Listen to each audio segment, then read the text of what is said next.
Assalamualaikum warahmatullahi wabarakatuh. Innal hamdalillah wassalatu wassalamu ala Rasulillah wa ala alihi wa sahbihi wa man tabi'ahum bi ihsan ila yaumil qiyamah. Bapak-bapak dan ibu yang semoga Allah rahmati dan Allah berkahi, banyak-banyaklah kita bersyukur kepada Allah atas seluruh kenikmatan yang Allah telah berikan kepada kita selaku hambanya. Tidak ada yang kita kecap dari kenikmatan hidup dan kita rekuh di dalam kenikmatan ini, kecuali semuanya adalah Allah yang memberikan, karena Allah itu bersifat Al-Wahhab, Maha Pemberi kepada setiap makhluknya. Inilah yang menjadikan kita senantiasa bersyukur, karena tidak ada perahu yang mampu menjadikan kita mengarungi bahtera kehidupan dengan keridhaan Allah, kecuali perahu itu adalah perahu kesyukuran kita kepada Allah. Inilah yang menjadikan kita bersyukur, karena sesungguhnya kesolihan itu berbanding lurus dengan sikap syukur kita kepada Allah Subhanahu wa Ta'ala. Sejenak, marilah kita ambil contoh dari seorang yang solih yang terkenal dengan sikap syukur hatinya kepada Rabb-nya, yaitu adalah seseorang yang bernama Abu Kilabah rahimahullahu ta'ala. Abu Kilabah ini senantiasa melazimi satu zikir, menunjukkan betapa besarnya Allah memberikan kenikmatan kepadanya. Di dalam zikirnya Abu Kilabah selalu berkata, Alhamdulillahilladzi faddalani ala katsirin mimman khalaqa tafdila. Segala puji bagi Allah yang telah mengistimewakan diriku dalam penciptaan lebih daripada makhluk yang lainnya.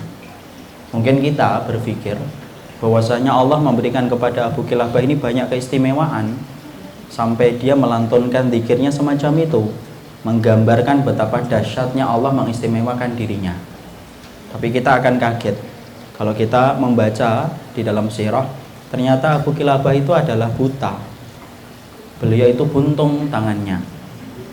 Beliau berpenyakit, hidupnya di bawah tenda tua, hanya ditemani seorang bocah yang membantunya untuk mengambilkan air wudhu karena tangannya yang buntung.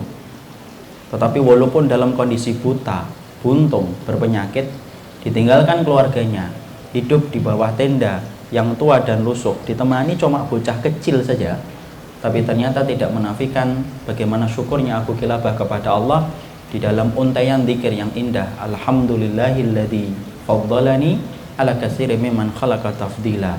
Ya Allah, Maha suci Engkau ya Allah, yang telah memberikan kepadaku keistimewaan di dalam penciptaan kepadaku di antara makhluk-makhluk yang lainnya.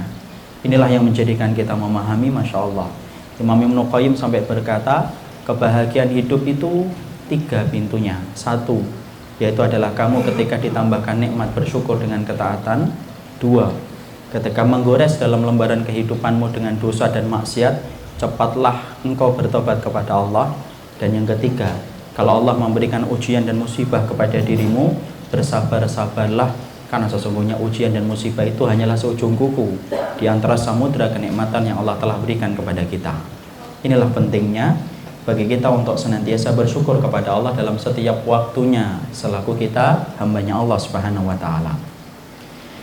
Jamaah yang semoga Allah rahmati dan Allah berkahi, ada satu kata yang sering kita ucapkan dan sering pula kita selipkan kalau kita ini mengucapkan doa.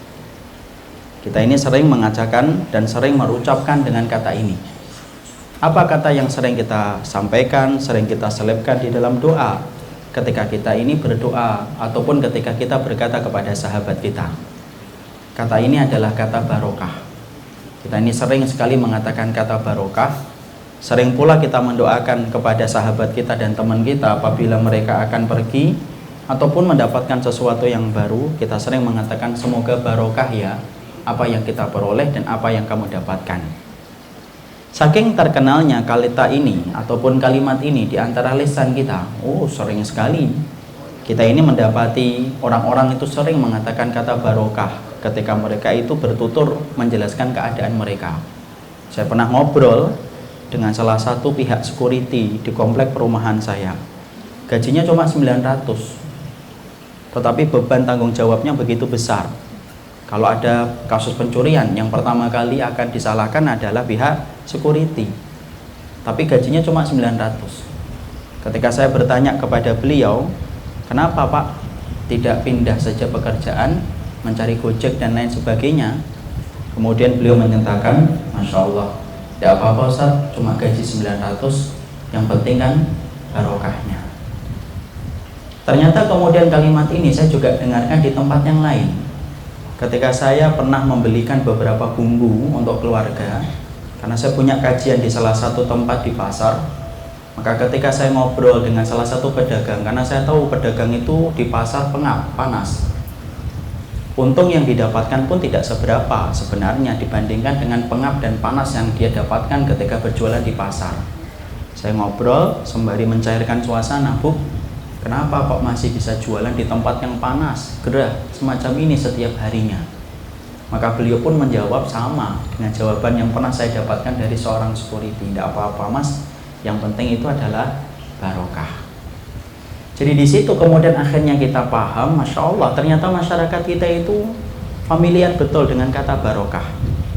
Tetapi walaupun masyarakat kita betul-betul sering mengucapkan kalimat barokah, kata barokah dalam kehidupan mereka belum tentu menjadi jaminan bahwasanya mereka itu akan paham tentang arti barokah itu semacam apa.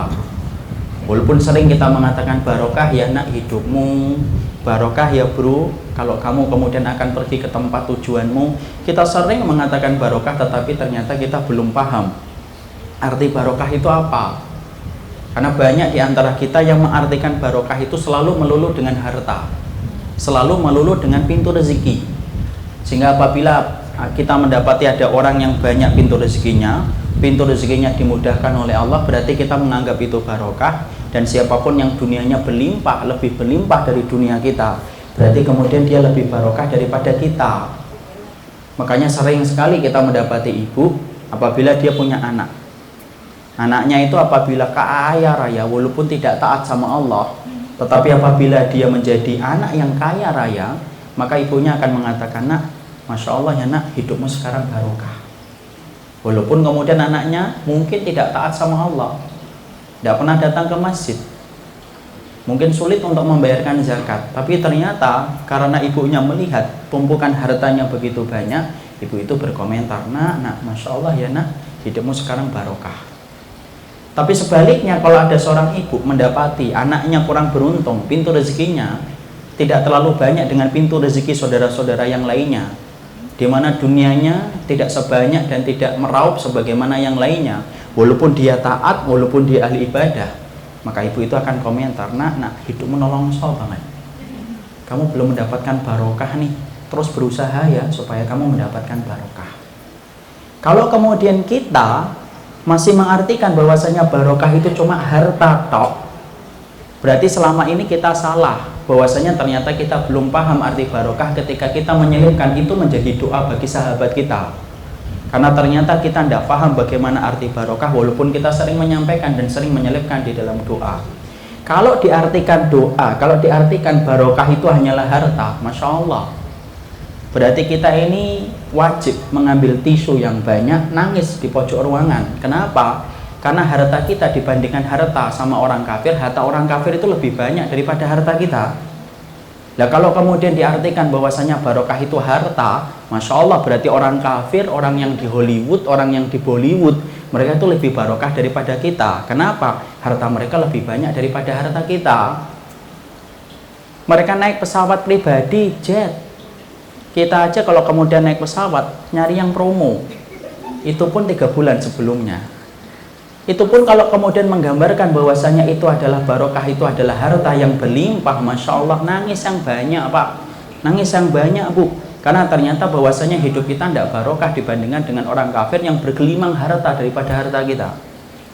Saya yakin kalau kemudian harta itu menjadi tanda keberkahan satu-satunya, Allah tidak mungkin akan memberikan itu kepada orang kafir, karena tidak mungkin Allah memberikan keberkahan kepada kehidupan orang kafir. Disitulah kita paham, berarti mengartikan barokah hanya dari sudut pandang harta, salah, kurang benar. Makanya kemudian kita harus mengetahui arti barokah itu apa dalam kehidupan kita, supaya kita betul-betul ngerti apakah hidupmu dan hidupmu sudah barokah ataukah belum. Jangan sampai kita merasa sudah barokah padahal jauh dari arti barokah. Bisa jadi ada orang yang sudah barokah hidupnya tetapi dia merasa belum barokah. Inilah pentingnya bagaimana kita memaknai apapun dalam kehidupan itu dengan ilmu. Dan alangkah beruntungnya orang yang mereka menyisir kehidupan tetapi mereka memiliki ilmu, dia akan paham segala sesuatu dengan detail. Tapi sebelum kita membahas tentang itu, kita juga harus paham harta itu diberikan oleh Allah kepada kita dengan dua makna. Ini kita harus mengerti sebelum kita membahas tentang definisi satu persatu, poin per poin tentang makna barokah. Maka pahami betul bahwasanya Allah ketika membagi dunia kepada saya yang menyampaikan materi ataupun kepada antum semuanya yang mendengarkan materi ini, pahami Allah itu ketika memberikan kepada kita harta itu ada dua maknanya. Maka yang pertama apa? Allah itu memberikan merupakan bagian dari keridhaan, kata para ulama salafus salih. Kapan Allah itu memberikan harta, di mana harta itu bagian dari keridhaan Allah kepada hamba tersebut, tetapi juga menjadi ujian. Yaitu adalah ketika ada orang yang mereka itu diberikan harta oleh Allah, dengan harta yang dia miliki, dia membangun jembatan yang menghubungkan antara dunianya dengan akhiratnya. Sebagaimana itu Allah titipkan hartanya, Allah berikan harta kepada Nabi Sulaiman, kepada Abdurrahman bin Auf, dan kepada para sahabat yang mereka punya kelapangan harta. Allah berikan harta kepada mereka, Allah meridhai mereka. Allah jadikan harta itu, mereka menjadikan harta itu menjadi jembatan antara kehidupan dunia mereka untuk meraup kenikmatan akhirat. Sulaiman, Abdurrahman bin Auf, dua-duanya penduduk surga, dan dua-duanya bergelimang dengan harta yang begitu melimpah dan begitu meruah-ruah dalam hidup mereka, dan mereka membangun jembatan antara kehidupan dunia dan kehidupan akhiratnya. Tapi sifat harta yang pertama kayak gini itu tidak banyak. Ada sifat yang kedua. Sifat yang kedua itu apa? Yaitu adalah ketika Allah memberikan kepada kita harta, tetapi ketika Allah memberikan kepada kita harta, entah kepada saya atau kepada kita semuanya, bukan karena Allah itu mencintai kita, tetapi karena justru sebaliknya Allah itu membenci kita. Karena Allah itu ketika membenci seseorang tidak mengadab dan menyiksa secara langsung. Tetapi Allah ketika memberikan harta dan materi kepada seseorang, terkadang justru karena Allah benci kepada hamba itu, Allah ketika menampakkan kebencian kepada orang tersebut, Allah mudahkan hartanya, Allah gampangkan rezekinya. Mana dalilnya? Mari kita membaca dalam surat Al-An'am 44. Allah berfirman di dalam ayat ini, falamma nasu ma dzukiru bihi fatahna alaihim abwaaba kulli syai'in hatta idza farahu bima utu akhadnahum baghtatan fa idahum mublisun. Allah kemudian berfirman di dalam surat Al-An'am ayat 44, falamma nasu ma dzukiru bihi. Kalau kami dapati manusia itu sudah lupa peringatan-peringatan yang kami berikan kepada mereka, kita sudah menjadi manusia yang lupa untuk menjalankan ketaatan, meninggalkan Quran, meninggalkan sunnah, Allah itu tidak mengadab dan menyiksa kita secara langsung. Beda dengan keadaan kaum sebelum Rasul. Setiap mereka meninggalkan ketaatan diganjar oleh Allah dengan adab yang pedih. Itu dulu sebelum diutusnya Rasul. Tapi ketika sudah datang urusan Rasulullah dan itu membawa rahmat dalam kehidupan kita, maka Allah ketika mendapati satu kaum dan satu manusia meninggalkan peraturan yang ditetapkan oleh kitabullah dan sunnah, tidak langsung disiksa, tidak langsung diazab. Allah justru mengatakan fatahna alaihim abwaaba kulli syai'in. Kami bukakan pintu-pintu kesenangan duniawi kepada mereka yang sebelumnya mereka tidak pernah dapatkan. Sehingga ketika mereka meraup dengan harta yang Allah mudahkan untuk mereka, maka mereka semakin lupa terhadap perintah yang harusnya mereka kerjakan, mereka lupa terhadap ketaatan yang harus mereka lakukan, sampai mereka amnesia terhadap ketaatan. Akhadnahum baghtatan fa idahum mublisun. Kami ambil nyawa mereka dan kami matikan mereka tiba-tiba, terhenyak mereka kembali kepada Allah untuk mempertanggungjawabkan setiap kenikmatan yang berbuah dengan kemaksiatan. Inilah yang menjadikan akhirnya Masya Allah, tidak semua harta itu Allah berikan kepada kita merupakan bagian dari keridhaan Allah. Karena banyak manusia yang selalu mengartikan bahwasanya kalau dimudahkan usahanya, dimudahkan proyeknya, dimudahkan rezekinya, berarti Allah itu sayang. Kata siapa? Enggak. Bahkan kemudian di antara salah satu hal yang Allah berikan kepada manusia ketika manusia itu sudah banyak maksiat, tebal dosanya, tergores dalam lembaran itu banyak pembangkangan dan durhaka kepada Allah, maka ketika mereka durhaka kepada Allah, maka Allah jadikan mereka dimudahkan rezekinya, dimudahkan dunianya, sampai ketika dimudahkan rezekinya dan dimudahkan dunianya, mereka kemudian diambil nyawanya oleh Allah secara tiba-tiba. Inilah yang kemudian dikatakan oleh Rasulullah Sallallahu Alaihi Wasallam ketika Nabi mengabarkan kepada kita, idza ra'aitallaha yu'til abda ala ma'asihi fa'lam annahu istidraj. Makanya sampai Rasulullah Sallallahu Alaihi Wasallam mengingatkan kepada kita di dalam hadis yang sahih, idza ra'aitallaha yu'til abda ala ma'asihi fa'lam annahu istidraj. Sampai Rasulullah Sallallahu Alaihi Wasallam mengabarkan kepada kita, kalau kamu melihat Allah memberikan kenikmatan kepada hamba, tetapi hamba itu bertambah kemaksiatan dan dosa yang dia kerjakan, fa'lam, ketahuilah, annahu istidraj, itu adalah sesungguhnya istidraj. Apa itu istidraj? Istidraj itu kalau dalam bahasa Jawa dilulu, kalau dalam bahasa Sunda katanya sungkun. Tahu nggak orang Sunda? Nggak tahu kalau saya salah. Kalau kemudian kalau orang Indonesia, orang kemudian bahasa Indonesia, yaitu adalah dinaik-naikkan untuk kemudian dijatuhkan dalam titik yang rendah. Itu namanya dilulu, itu namanya istidraj. Jadi ada orang yang mereka itu diberikan oleh Allah harta, bukan karena Allah itu mencintainya, tetapi ada orang yang Allah berikan kepadanya harta, Allah buka pintu-pintu rezekinya lebih banyak daripada sebelumnya, bukan karena Allah senang, tetapi Allah itu membencinya. Dan cara Allah membencinya itu apa? Menjadikan amnesia dengan bertambahnya harta ketika dia merasa itu tanda kebahagiaan yang Allah kirimkan, padahal itu tanda kebencian Allah kepada dirinya.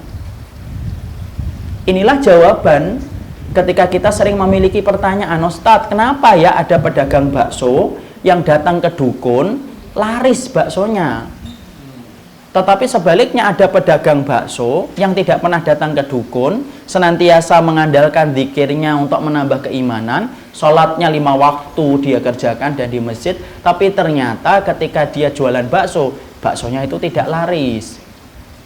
Bukan karena Allah itu mencintai yang datang ke dukun, enggak, kita sepakat orang yang datang ke dukun itu syirik. Tapi kenapa kok mereka dimudahkan rezekinya setelah datang ke dukun? Bukan karena Allah itu senang, tapi Allah benci. Ketika Allah membencinya, Allah mudahkan dunia untuk mereka supaya mereka bertambah amnesia, lupa. Sehingga mereka tidak menyadari ketika bertumpuk dan bertumpuk harta ketika dia salah, semakin dia tidak paham apa yang dilakukan itu batil. Tenggelam untuk menikmati semua dunia yang dia dapatkan, akhirnya kemudian dia dicabut nyawanya oleh Allah untuk mempertanggungjawabkan setiap nikmat yang dia dapatkan dengan cara yang haram dan membelanjakan dengan cara yang salah. Inilah jawaban dari pertanyaan kita. Kalau kita sering bertanya, kenapa ya ada karyawan jujur, amanah, bertanggung jawab, tidak pernah cari muka, selalu menyelesaikan pekerjaannya dengan baik, tapi kemudian karirnya tidak kunjung naik. Tapi ada karyawan yang kemudian dia culas, kemudian dia cari muka, tidak amanah, suka menipu, tapi karirnya cemerlang, cepat naiknya. Bukan karena Allah itu mencintai yang kedua, enggak. Allah itu membenci orang yang tidak amanah. Allah itu membenci orang yang mengerjakan sesuatu karena manusia. Tapi kenapa dimudahkan kepadanya? Dimudahkan kepadanya karena Allah itu membencinya. Allah mudahkan rezekinya supaya dia bertambah lupa. Dan ketika bertambah lupa, dia terus menikmati apa yang dia dapatkan, tidak sadar kesalahannya. Kembali ketika dicabut nyawanya oleh Allah, terhenyak. Dia mempertanggungjawabkan semua harta yang dia peroleh dengan cara yang menambah kemaksiatan. Ini loh jawaban dari pertanyaan kita. Kenapa ya Ustadz, ada seorang perempuan tidak pernah menutup auratnya, lekuk tubuhnya kelihatan di mana-mana. Tapi kemudian Masya Allah, dicari-cari laki-laki di mana-mana. Dicari nomor handphonenya, dicari WhatsApp-nya, bahkan kemudian jadi bintang iklan, padahal tidak menutup aurat. Senyum saja dikontrak dalam iklan. Tapi ada kita, Masya Allah, kita senyum aja tidak pernah ada yang kontrak kita. Tapi kemudian ada perempuan yang dia menutup auratnya, tetapi Masya Allah dia justru mendapatkan kesulitan. Bukan karena Allah benci kepada yang kedua dan Allah menyulitkan, enggak. Dan bukan berarti Allah itu mencintai yang pertama, enggak. Tapi kenapa pelaku dosa kok dimudahkan dalam rezeki dan hartanya? Karena Allah kemudian memberikan kepada mereka istidrajun. Inilah yang kita khawatirkan, supaya kemudian kita mampu untuk mawas diri dan introspeksi. Jangan buru-buru ketika kita mendapatkan kemudahan lalu kita menyangka Allah sedang sayang sama kita. Dan jangan buru-buru kemudian kita menyangka kalau sedang disulitkan oleh Allah berarti ibu itu dan bapak itu kemudian merasa dibenci oleh Allah. Kala, tidak semacam itu. Karena Allah tidak pernah menyandarkan cinta dan ridhonya kepada manusia diberikan harta, dan Allah tidak menyandarkan bencinya dan murkanya kepada manusia dengan menyempitkan harta. Tidak. Sepakat deh, kalau kemudian Allah memberikan harta itu karena keimanan, karena kalau Allah memberikan harta itu adalah tanda keberkahan, pasti orang kafir itu semuanya jadi pengemis, karena tidak ada di antara mereka yang mempunyai harta. Tapi Allah memberikan harta pula kepada orang kafir, supaya Allah segerakan nikmat bagi orang kafir, karena mereka adalah kaum yang Allah segerakan kenikmatannya, tapi tidak mendapatkan kenikmatan secuil pun ketika di akhirat.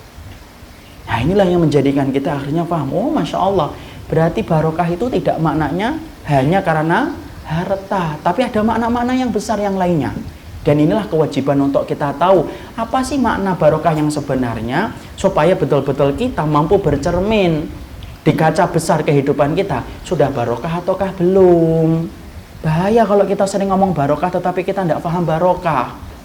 Bahaya pula nanti kita menilai orang barokah padahal belum barokah, atau sebaliknya menilai orang itu tidak barokah padahal itu barokah.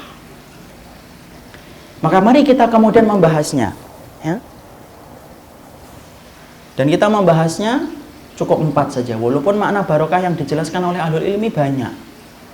Tapi dalam kesempatan kali ini kita mencoba akan membahas makna barokah itu setidaknya 4 yang kita harus paham.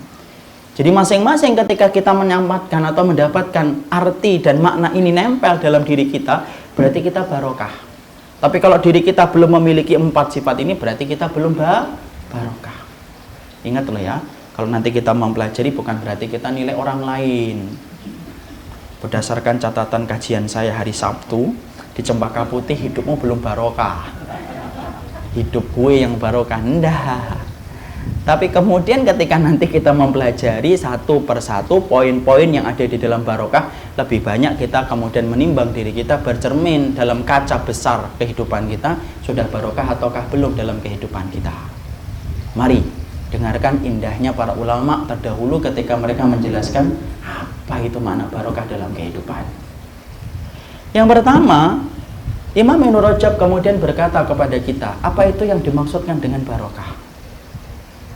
Yang pertama yang dikatakan oleh beliau, al-barokatu kullu ma tuzidukum fit ta'ah. Beliau mengatakan yang dinamakan barokah itu adalah kullu ma tuzidukum fit ta'ah. Apapun perkara dan apapun kondisi yang menambah ketaatan di jalan Allah, itulah barokah. Jadi yang dinamakan kondisi barokah itu apa? Apapun keadaan, apapun kondisi, di mana kondisi dan keadaan yang bapak dan ibu dapatkan menambah ketaatan bapak dan ibu di jalan Allah, itulah barokah.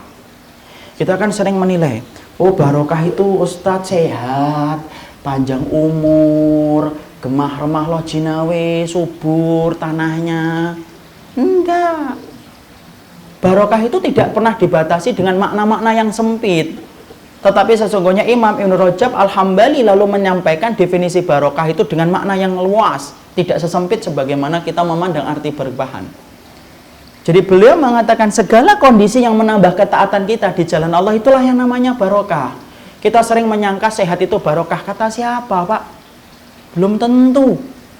Berapa banyak orang yang mereka itu diberikan sakit oleh Allah, diuji oleh Allah dengan sakit, tapi dengan sakit yang Allah titipkan kepada jasadnya ketika hidup di dunia, justru sakit itu barokah kepadanya. Kenapa? Dia bertambah dekat kepada Allah dan taat kepada Allah setelah diberikan sakit. Berapa banyak orang yang ada di rumah sakit ketika malam tidak bisa tidur, merasakan perih tubuhnya ketika ditimpa dengan berbagai macam penyakit, maka perihnya itu membimbing lisannya untuk berzikir kepada Allah. Bukankah itu sakit yang barokah? Dan berapa banyak orang yang mereka itu diberikan sehat oleh Allah, tetapi justru sehatnya itu tidak barokah. Kenapa? Sehat yang engkau dapatkan tidak menambah ketaatan kamu di jalan Allah. Malam tidak pernah mampu bangun, sering jadi bangkai di hadapan Allah dalam setiap malam ketika kita menghabiskan malam. Tidak pernah menambah ketaatan kita di jalan Allah, dipanggil oleh Allah tidak pernah datang dan sebagainya. Berarti sehatmu kalau tidak menambah taat, berarti itulah yang dinamakan sehat yang tidak barokah. Makanya jangan ngira kalau orang sakit itu tidak barokah. Kadang-kadang kita dapati ada teman kita sakit-sakitan terus. Sakit apa sih kamu ini? Kemarin DB, sekarang tipes. Kemarin-kemarin liver. Kemarin-kemarin diabetesmu naik. Antri banget sih penyakit itu datang ke kamu. Banyak-banyak istighfar, kamu salah apa? Kan gitu. Padahal belum tentu orang yang diberikan sakit itu tidak barokah. Bu dan Bapak, kalau sakit itu tidak barokah, tidak mungkin Allah itu memberikan sakit kepada Nabi Ayub sama 18 tahun. Sampai dagingnya Nabi Ayub itu pada jatuh. Kalau memang sakit itu kemudian tidak barokah, Nabi itu tidak akan pernah diberikan oleh Allah itu sakit. Di mana sakitnya Nabi itu 2 kali sakitnya kita. Ibu dan Bapak ngerti? Yang namanya Rasulullah, Masya Allah, sakit yang beliau derita itu 2 kali sakitnya kita. Karena beliau secara tidak sengaja qadarullah pernah kulitnya terpegang oleh salah satu sahabat. Sahabat itu kaget mendapati demam yang sangat tinggi pada kulitnya Rasulullah. Ketika Rasulullah mendapati sahabat tersebut kaget, maka Rasulullah kemudian mengatakan dan bersabda, wa inilah aku kama yu'aku bihi rajulaini minkum. Saya ini kalau sakit dijadikan oleh Allah 2 kali sakitnya orang biasa. Jadi kalau ibu dan bapak sakit 37 panas, kalikan 2, itulah sakitnya Rasulullah ketika demam. Kalau kita mengartikan bahwasanya sakitnya diri kita itu tidak barokah, Masya Allah, Nabi Ayub tidak akan pernah diberikan sakit. Kenapa? Karena tidak barokah. Karena mustahil bagi Allah memberikan sesuatu yang tidak barokah bagi Nabi dan Rasulnya. Kalau sakit itu tidak barokah, Allah tidak akan menimpakan 2 kali sakit kepada Rasulullah. Kalau memang sakit itu tidak barokah. Tapi Masya Allah, ternyata kemudian sakit pun bisa menjadi barokah ketika yang sakit menambah ketaatan di jalan Allah. Makanya Masya Allah kan, ada seorang wanita yang dimasukkan oleh Allah ke dalam surga, bukan hanya karena sholatnya, tapi dia dimasukkan oleh Allah ke dalam surga disebabkan sabarnya dia menderita penyakit. Sebagaimana dalam satu riwayat diterangkan, ada seorang perempuan hitam bekas budak datang kepada Rasulullah Sallallahu Alaihi Wasallam. Dia berkata, ya Rasulullah, ini usra. Ya Nabi, saya ini kena penyakit ayan. Tolong doakan ya Rasulullah supaya Allah itu menyembuhkan penyakit ayanku. Ayan, padahal kita sepakat loh, ayan sampai hari ini saja masih aib bagi sebagian diri kita. Apalagi 1400 tahun yang lalu masih aib betul. Ini mantan budak hitam, tapi Rasulullah mengabarkan dia itu wanita penduduk surga. Coba, Masya Allah. Ketika dia datang kepada Nabi lalu meminta supaya disembuhkan dari penyakit ayannya, Rasulullah kemudian tidak langsung mengabulkan permintaan itu, tetapi Rasulullah memberikan pilihan. In syi'ti, kalau kamu mau aku doakan, maka ketika aku doakan semoga Allah menyembuhkanmu. Wa in syi'ti, kalau kamu mau tasbiri, kamu sabar. Kalau kamu sabar dengan penyakit ayan yang Allah berikan kepada dirimu, maka kamu akan mendapatkan surga. Ternyata wanita itu memilih yang mana? Yang kedua. Dia mengatakan, ya sudah ya Rasulullah, kalau begitu saya akan bersabar untuk kemudian saya itu mendapatkan surga. Sebelum pisah dengan Nabi, maka dia berpesan lagi kepada Nabi, ya Rasulullah, sering sekali kalau penyakit ayanku kambuh, sering sekali kemudian auratku tersingkap. Boleh nggak ya Rasulullah saya berdoa dibantu oleh dirimu, doakanlah supaya ketika penyakit ayanku kambuh, wah itu menutup auratku.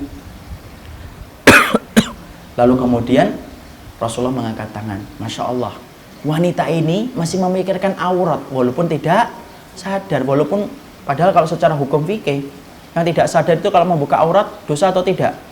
Tidak. Tapi dia masih memikirkan kalau kondisi tidak sadar itu. Kemudian Rasulullah mendoakan semoga Allah menutup auratnya ketika dia itu sedang kambuh penyakit ayannya. Masya Allah, tahukah kita wanita tersebut setelah pisah dengan Rasulullah maka sering kambuh penyakit ayannya, tetapi Allah nutup auratnya dan tidak pernah terbuka. Masya Allah. Dan apa yang kita dapatkan? Wanita itu mendapatkan janji manisnya Rasulullah bahwasanya dia mendapatkan surga ketika dia bersabar menderita penyakit ayan. Loh, di sini loh kita paham, Masya Allah. bahwasanya ternyata yang dinamakan barokah itu tidak sesempit dari apa yang kita mau, karena kita mengartikan barokah itu apa yang disenangi jiwa. Oh sehat, itu barokah, belum tentu. Makanya Ubay bin Ka'ab radhiyallahu anhu merupakan salah satu sahabat yang mana ketika mendengar Rasulullah itu bersabda, la tasubul humma, mbok jangan kalian itu nyela penyakit demam toh. Fa innal humma yukaffiru sayyid, sesungguhnya penyakit demam itu menggugurkan dosa. Ubay bin Ka'ab pulang, tahu apa yang diminta olehnya? Dia mengangkat tangan kepada Allah, ya Allah, berikanlah aku penyakit demam, ya Allah, kalau penyakit demam itu menggugurkan dosa. Masya Allah. Kabulkan? Kabulkan, dibayar kontan itu sama Allah. Maka kemudian Ubay bin Ka'ab langsung dikasih oleh Allah itu penyakit demam. Satu-satunya sahabat yang senantiasa demam di waktu sore sampai pagi. Nanti kalau sore lagi demam lagi sampai pagi. Siapa itu? Ubay bin Ka'ab. Masya Allah. Kalau kita mengartikan bahwasanya barokah itu sehat, tok, lalu kemudian menafikan orang yang sakit itu tidak mendapatkan barokah, berarti kita salah, karena bukan itu yang dijelaskan secara umum oleh Imam Ibn Rajab. Apapun kondisi yang menambah ketaatan itulah yang dimaksudkan dengan barokah. Saya punya teman teman ini di pondok, namanya Ustadz Amru, kecelakaan. Tunggal menghindari lubang ketika beliau habis khidmah dalam dakwah. Motorik syarafnya bagian belakang putus. Kencing tidak lagi terasa, harus pakai kateter. BAB tidak terasa, harus pakai pampers. Hidupnya di atas kursi roda dan di atas tempat tidur.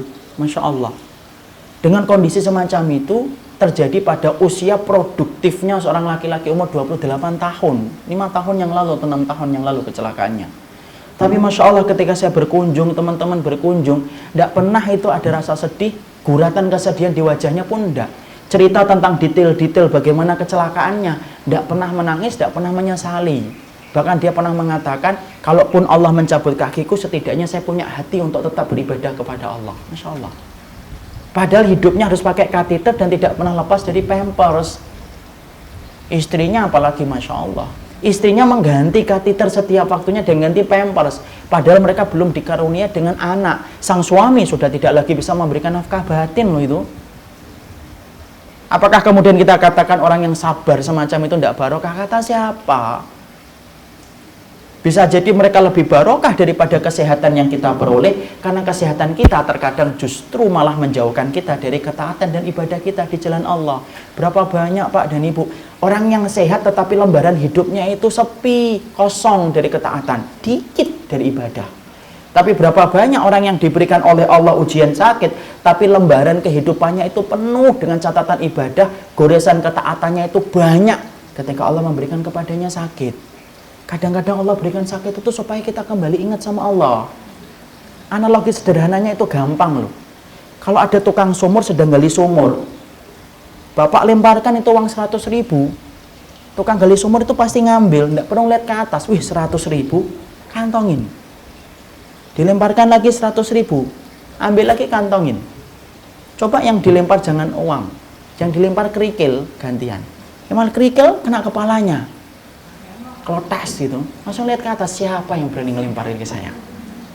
Itu perumpamaan sederhana. Kadang-kadang Allah itu menyulitkan kita, memberikan sakit kepada kita, itu adalah supaya kembali kita merintih dan melihat ke atas bahwasanya Allah itu yang berkuasa atas segala sesuatu dalam hidup kita. Jadi tolong jangan kemudian kita artikan bahwasanya barokah itu dengan sesempit makna yang kita maknai, bahwasanya barokah itu selalu dengan sehat. Enggak. Ya kalau sehatmu tidak bisa menjadikan kamu melakukan ketaatan, sholat sunnah begitu sulit kamu kerjakan, bangun jam 3 tidak pernah mampu kita kerjakan, melakukan ketaatan begitu susah kita kerjakan, kita khawatir jangan-jangan ketaatan kita, jangan-jangan kesehatan kita belum menjadi barokah untuk kita. Sering pula kita mengartikan barokah itu apa? Barokah itu indah panorama, subur, panoramanya indah. Kita kemudian sering mengatakan, oh tanah kita itu tanah barokah betul. Dilempari apa saja tumbuh. Apalagi pemandangannya indah. Kalau sudah nyebut Bali, Masya Allah indah. Lombok, oh indah. Hawaii, indah itu. Walaupun tiga-tiganya saya belum pernah datang. Tapi kita itu selalu sepakat, oh pemandangannya indah, Masya Allah, barokah itu. Kata siapa? Sekarang mari kita kemudian ambil contoh nyata untuk membalik pandangan kita selama ini. Mekah dan Madinah itu indah atau tidak? Enggak. Gersang atau tidak? Gersang. Kering atau tidak? Kering.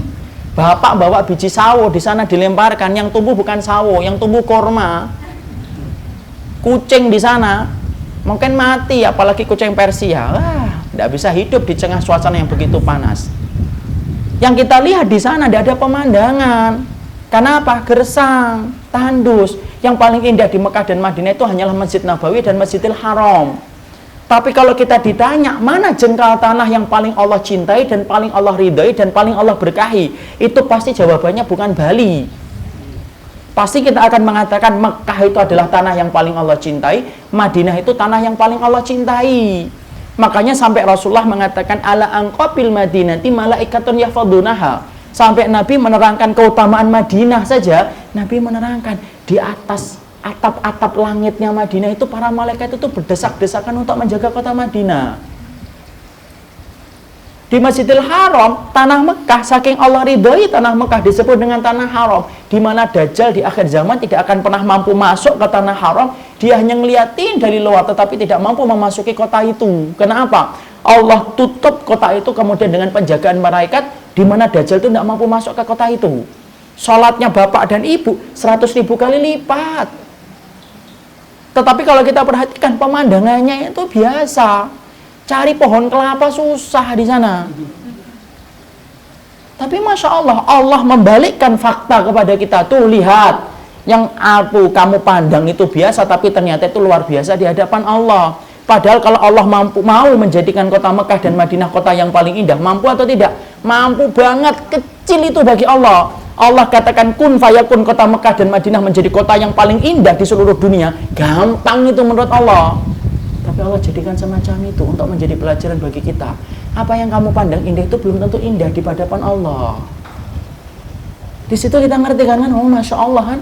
Belum tentu kemudian kota Gemah, Remah, Loh, Jinawe itu kemudian menjadi standar keberkahan kalau tidak bertambah ketaatan di kota itu. Makanya kita lihat pula Syam, Bu. Syam itu hari ini porak-poranda dengan peperangan. Sejauh mata memandang kayak kuburan, hidup, sepi kotanya. Tapi Masya Allah, di mana Nabi Isa nanti diturunkan oleh Allah? Tidak di Bekasi, apalagi di Cempaka Putih. Tidak.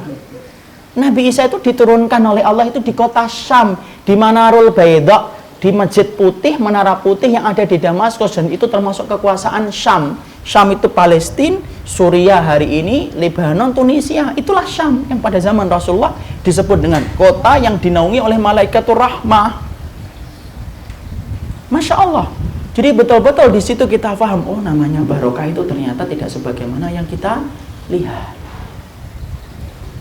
Sebagaimana pula mari kita artikan, yang namanya anak yang barokah itu kapan sih? Kita sering mengartikan, wah anak yang barokah itu yang anak yang putih, imut, lucu, itu marmut itu. Tapi sesungguhnya anak yang barokah itu bukan itu, Ibu. Bukan itu, Bapak. Tetapi sesungguhnya anak itu disebut dengan anak yang barokah itu kapan? Yaitu adalah ketika anak kita menjadi anak yang taat kepada Allah, solih dia beribadah kepada Rabbnya, maka itulah anak yang barokah. Dan ibu menjadi orang yang paling berharga, paling beruntung ketika memiliki keturunan-keturunan yang solih. Makanya Masya Allah, kalau anak kita, bapak dan ibu, tidak pinter, tidak usah marah, Pak. Karena Allah membagi akal itu sebagaimana Allah membagi hujan. Ada anak kita yang pandai menghafal, ada anak kita yang kendu, lambat menghafal, biasa. Tapi kemudian ibu dan bapak patut sedih kalau anaknya itu tidak solih kepada Rabbnya. Itu yang membuat kita sedih. Kenapa? Akhirnya tidak menjadi tabungan dan tidak menjadi investasi bagi orang tuanya. Kalau anak kita ini tidak solih. Tidak semua anak itu bermanfaat bagi orang tua. Karena Rasulullah saja menerangkan dalam hadis yang terkenal yang sering diucapkan oleh para khatib ketika mereka khutbah, idza mata ibnu Adam inqata amaluhu illa min salasin. Sesungguhnya anak Adam itu ketika meninggal dunia terputus segala amal kebaikannya kecuali 3. Yang disebutkan oleh Rasulullah salah satunya dari 3 perkara itu apa? Waladun Sholihun yad'aulahu, anak yang sholih yang mendoakan orang tuanya. Nabi tidak menerangkan hanya dalam bentuk kata anak, tapi Nabi menerangkan waladun sholihun, anak yang sholih. Kenapa ada kata sifat sholih? Karena tidak semua anak itu bermanfaat bagi orang tuanya. Coba bapak dan ibu bayangkan, kalau anak kita tidak sholih, ngangkat tangan berdoa kepada Allah, ya Allah ampunilah kedua orang tuaku, tapi anak itu makanannya haram, pekerjaannya juga banyak yang mengandung kemurkaan Allah, dia mengatakan ya Allah ampunilah kedua orang tuaku. Nah, untuk berdoa untuk dirinya sendiri aja tidak dikabulkan oleh Allah, Kak, apalagi untuk orang tuanya. Tapi kalau anak kita sholih, maka ketika dia berdoa, ya Allah ampunilah kedua orang tuaku, Rabbana firli wali walidayya walil mu'minina yauma yaqumul hisab. Allah buka pintu langit, Allah terima karena anak kita sholih nyampe kepada orang tuanya yang telah meninggal dunia. Kenapa? Orang yang sholih itu menjadikan doanya itu lebih mustajab daripada yang tidak sholih.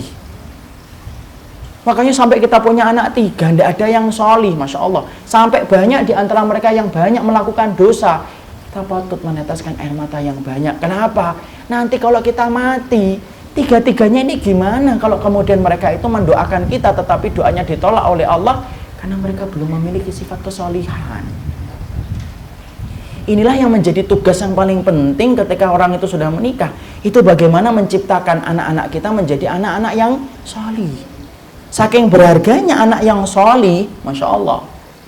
Sampai Rasulullah SAW memberikan kepada kita kabar gembira tentang keberadaan anak yang sholih. Rasulullah itu sampai mengatakan begini. Yuqalu lil walidani yaumal qiyamah. Pada waktu nanti di akhirat, ada anak-anak yang sholih yang sudah di depan pintu surga. Sudah di depan pintu surga. Allah kemudian mengatakan kepada anak-anak yang sholih itu, udkhulul jannata. Masuk surga, masuk surga. Tapi anak yang sholih itu ketika mereka akan memasuki surga, kemudian mereka melihat ke dalam surga. Ternyata di dalam surga mereka tidak melihat orang tua mereka. Tidak ada ibunya, tidak ada bapaknya. Kemudian mereka berkata kepada Allah yang memerintahkan mereka masuk surga. Lan nadkhulal jannata hatta ya'tiya abauna wa ummahatuna. Ya Allah, kami tidak bisa masuk surga, ya Allah. Karena kami belum bertemu dengan orang tua kami. Kembali Allah ulang perintahnya, udkhulul jannata. Wih, kalian tuh mau masuk surga, masuk surga. Ini menunjukkan kepada kita pelajaran, Ibu dan Bapak. Bisa jadi anak kita nanti lebih sholih di hadapan Allah daripada diri kita sebagai orang tuanya. Allah kembali mengatakan itu kepada anak-anak itu yang sudah berada di depan pintu surga, masuk surga. Tapi kembali kemudian anak itu berkata, lan nadkhulal jannata, kami tidak bisa masuk surga ya Allah sebelum kami melihat orang tua kami memasuki surga. Allah kemudian berfirman, orang tua kalian itu ada di belakang, lagi dihisab, lagi menyelesaikan urusan-urusan pahalanya dan urusan dosanya. Kalian masuk dulu ke dalam surga. Lalu kembali anak-anak itu berkata kepada Allah, ya Allah kami tidak bisa masuk surga ya Allah sebelum kami ini bertemu dulu dengan orang tua kami. Masya Allah loh. Anak sholih itu sampai memikirkan sudah berada di depan pintu surga, yang mereka ingat pertama kali siapa? Ibu dan bapaknya. Karena permintaan anak-anak yang sholih ini kemudian Allah meringankan orang tuanya, diringankan hisabnya, dimudahkan hisabnya. Kenapa? Allah mendapati anak-anak mereka itu meminta kepada Allah supaya cepat ketemu dengan orang tua mereka. Allah ringankan hisabnya, Allah mudahkan hisabnya, sampai akhirnya mereka bertemu dengan anak-anak mereka di depan pintu surga.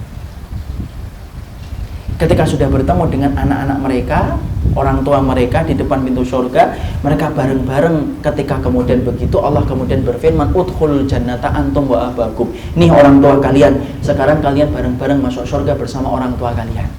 Akhirnya kemudian anak-anak yang sholih tadi bimbing orang tuanya, bareng-bareng itu masuk kepada surga bersama dengan orang tua mereka. Dan orang tua itu mendapatkan syafaat dari anak mereka yang sholih.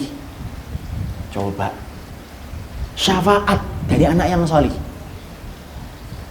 Makanya Masya Allah, tidak ada yang saya paling iri di dalam kehidupan ini kecuali adalah ketika saya melihat ada seseorang teman yang sudah diberikan keturunan, di mana keturunan tampak solihnya. Masya Allah, perjalanan dia menuju ke dalam surga itu tinggal separuh. Karena apa? Karena anaknya itu menjadi syafaat untuknya. Makanya kalau kemudian kita, Masya Allah, lebih memikirkan dunianya anak kita, lalu sampai kita melalaikan kewajiban kita mendidik anak kita menjadi anak yang solih, yang rugi bukan Allah, yang rugi bukan siapapun, yang rugi orang tuanya. Ingat Bapak dan Ibu, urusan harta anak kita itu diatur sama Allah. Jangan mengambil sesuatu yang telah diatur oleh Allah. Kadang-kadang kita ini kebablasan ketika berpikir memikirkan rezeki anak kita, padahal rezeki anak kita sudah diatur oleh Allah. Disinilah kita paham, Masya Allah. Berarti yang dimaksudkan dengan barokahnya anak, kapan anak kita ini betul-betul menjadi barokah? Ketika anakmu menambah ketaatan kamu di jalan Allah, itulah kemudian menjadi barokah. Makanya Masya Allah, punya anak banyak, 10, satu saja sudah solih, Masya Allah, ringan betul menuju ke dalam akhirat. Kenapa?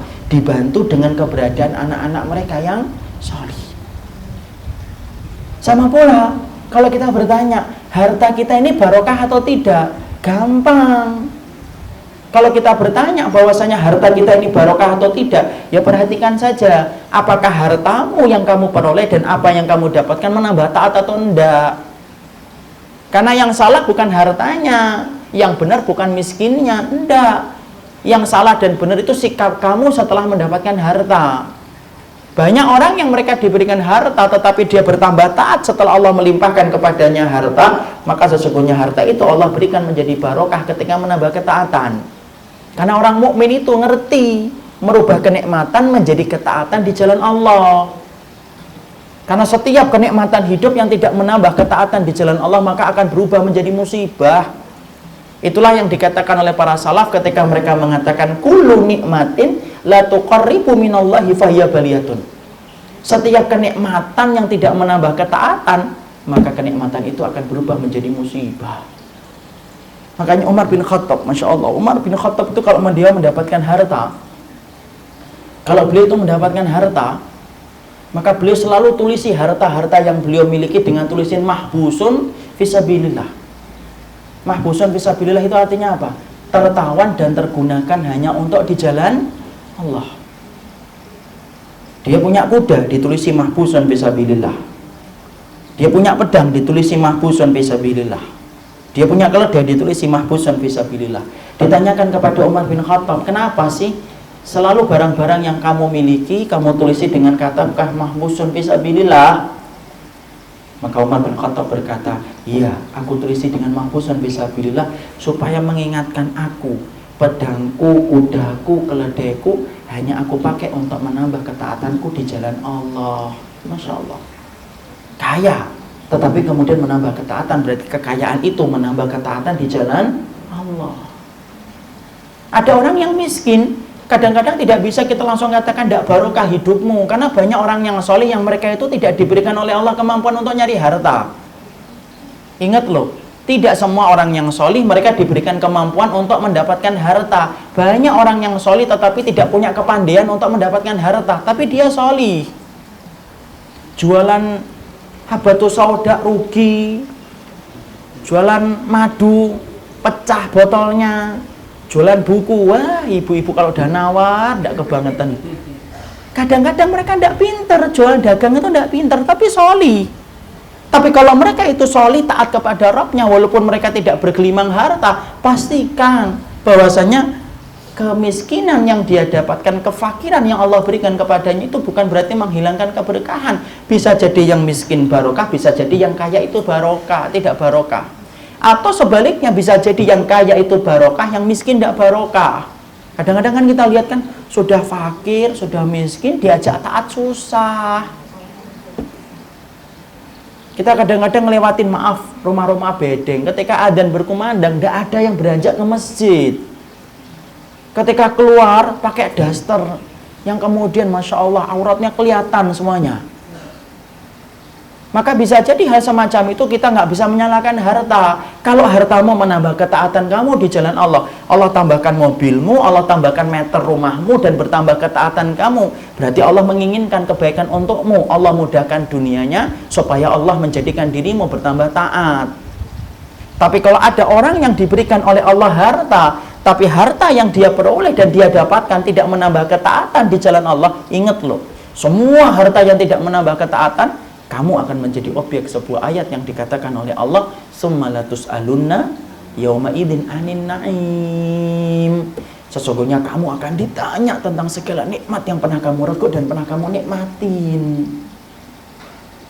Jadi Masya Allah, yang penting itu bukan masalah hartanya.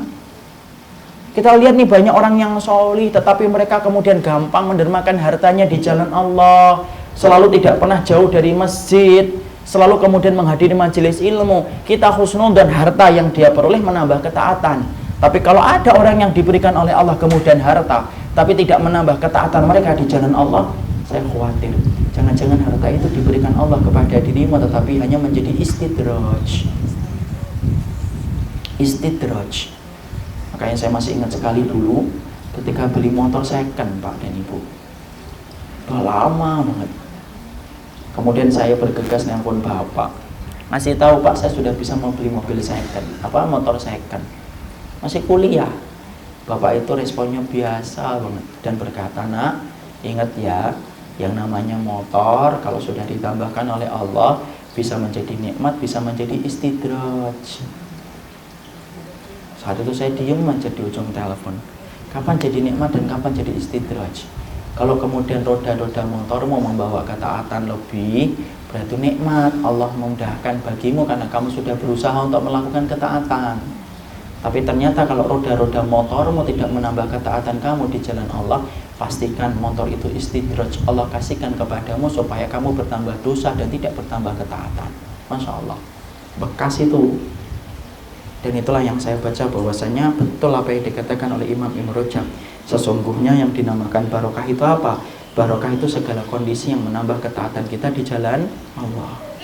Kita sering berprasangka kalau barokah itu panjang umur, belum tentu. Kadang-kadang ada yang pendek umurnya tapi barokah. Contohnya Sa'ad bin Mu'ad, 38 tahun meninggal dunia tapi kematiannya mengguncangkan arsy-Nya Allah. Kadang-kadang yang panjang umurnya ketika dia merasa muda, Masya Allah banyak maksiatnya ketika Allah tambahkan harinya. Jadi Masya Allah barokah itu tidak dengan pandangan-pandangan yang sempit, tapi barokah itu dengan makna yang luas yang dikatakan oleh Imam Ibn Rajab. Apapun yang menambah ketaatan kita di jalan Allah, maka itulah yang dimaksudkan dengan barokah. Jadi inilah dahsyatnya barokah. Sama dengan suami dan istri kita. Kapan suami dan istri kita itu bisa dikatakan barokah, yaitu adalah ketika mereka menambah ketaatan di jalan Allah. Siapapun mereka yang menambah ketaatan kita di jalan Allah, pastikan sesungguhnya mereka adalah istri dan suami yang barokah untuk kita ketika menambah ketaatan kita di jalan Allah. Ini yang pertama. Yang kedua, apa yang kemudian dikatakan barokah itu? Yang kedua, kata para ulama, yang dimaksudkan dengan barokah yang kedua itu adalah as-sunnah. Orang itu diberikan oleh Allah barokah itu, makna yang kedua yang dimiliki oleh makna barokah itu as-sunnah, yaitu adalah orang-orang yang mereka itu diberikan oleh Allah pemahaman sunnah dan meramaikan kehidupannya dengan sunnah. Itu barokah. Allah berfirman di dalam surat Al-Baqarah, yu'til hikmata mayyasha wa may yu'tal hikmata faqad utiya khairan katsira. Allah kemudian berfirman, Allah itu yu'til hikmata mayyasha. Allah itu memberikan hikmah kepada hamba yang Allah kehendaki. Wa may yu'tal hikmata, barang siapa yang diberikan oleh Allah, barang siapa yang diberikan oleh Allah hikmah, yaitu diberikan sunnah, faqad utiya khairan katsira, maka dia telah mendapatkan kebaikan yang sangat banyak.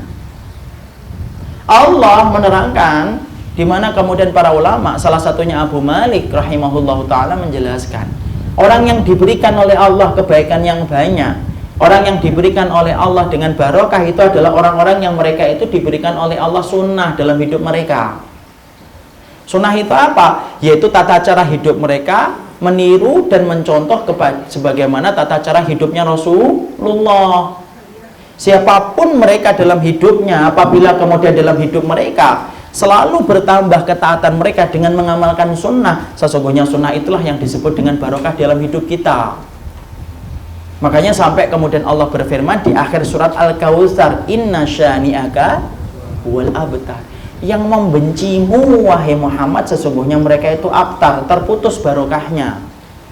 Sebaliknya, siapapun yang mencintaimu wahai Muhammad berarti adalah orang yang tersambung kebaikan dan barokah hidupnya dengan Rabbnya. Masya Allah. Karena sunnah itu kayak perahu Nabi Nuh. Siapa yang naik dia selamat, siapa yang tidak mau naik maka sesungguhnya dia tidak akan selamat. Allah tidak akan pernah nanya kepada kita kenapa kita ini berbeda dengan orang banyak, tetapi Allah pasti akan menanyakan kita kenapa kita berbeda dengan satu orang, yaitu adalah Rasulullah.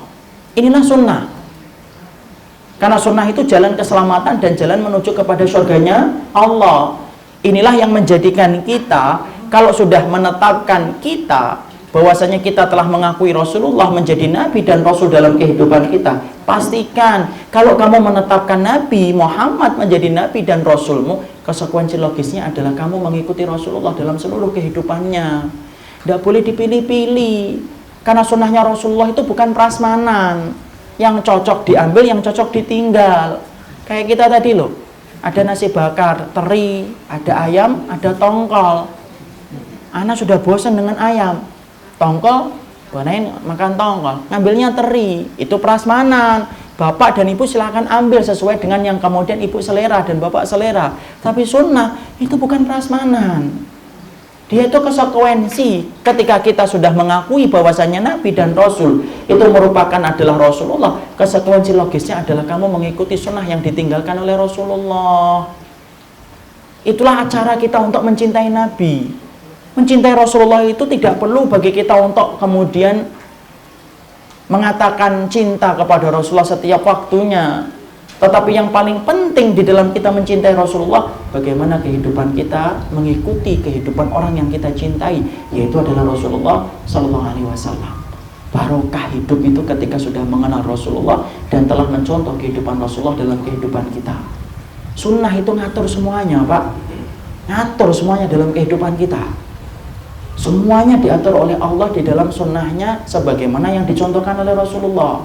Jangan kita mengartikan sunnah itu hanya sholat, puasa, zakat. Enggak.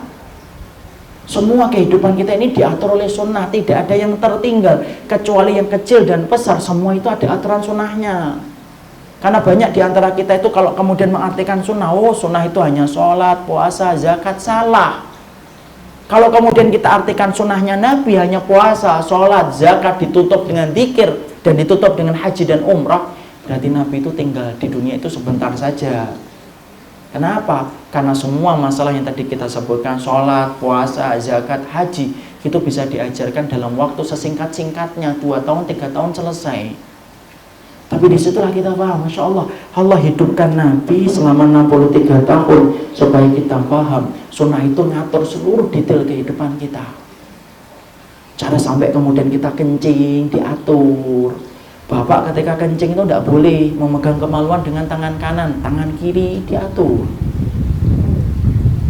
Cara kemudian kita potong kuku diatur.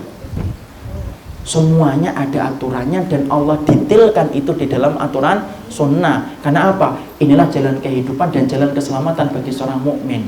Kalau ada orang yang pengen ngerti apakah hidupnya itu barokah dan tidak, ya lihat saja sunnah yang telah dia kerjakan dari Rasulullah itu kayak apa. Tapi kalau kehidupannya banyak mirip dengan orang kafir, mencontoh kepada tradisi, mengambil suara mayoritas lebih banyak daripada suara ibadahnya kepada Rasul, saya khawatir jangan-jangan hidup kita belum barokah ketika kehidupan kita belum berlandaskan dengan apa yang dicontohkan oleh Rasulullah Sallallahu Alaihi Wasallam. Satu sunnah itu bisa menyebabkan seseorang itu bisa masuk surga. Satu saja, kalau kemudian kita yakin kepada Allah dan kepada Rabb kita. Perhatikan kayak Bilal. Bilal bin Abi Rabah itu terdengar suara derap langkah kakinya di surga. Sampai kemudian Nabi berkata kepada Bilal, ya Bilal, inni sami'tu dufana alaika fil jannah. Hei Bilal, aku mendengar suara derap langkah kakimu di surga. Fama amiltahu fil Islam. Kamu itu telah ngerjain apa sih Bilal? Sampai kemudian suara terompahmu itu di surga. Perhatikan Bilal ketika kemudian menjawab, fama amiltu syai'an fil Islam ya Rasulullah. Aku ini tidak melakukan amalan apapun ya Rasulullah di dalam Islam. Merendah, tawadhu, Seorang Bilal.